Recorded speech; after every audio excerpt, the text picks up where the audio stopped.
我家个不出几天家弄个吃鸟啊呀！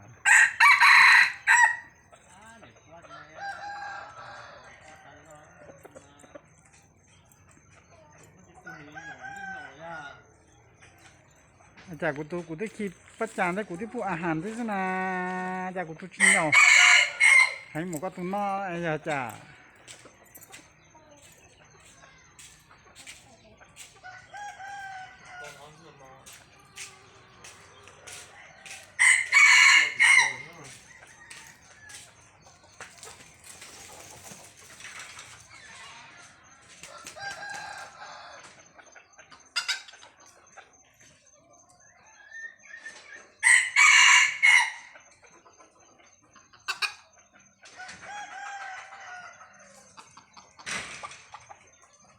ก็ช่อนดีแหละ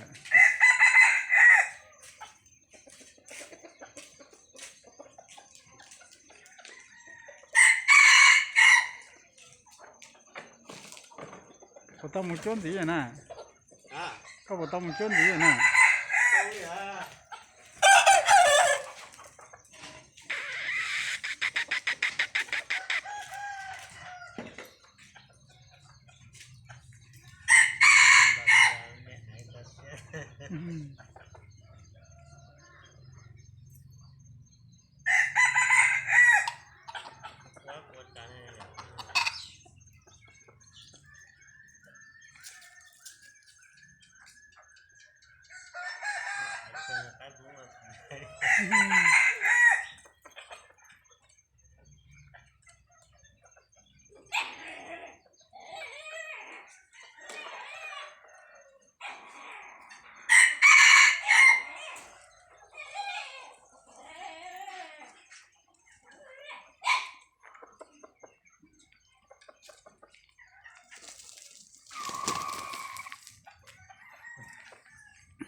นี่ก็เนาะข้างหน้าเท่าไหร่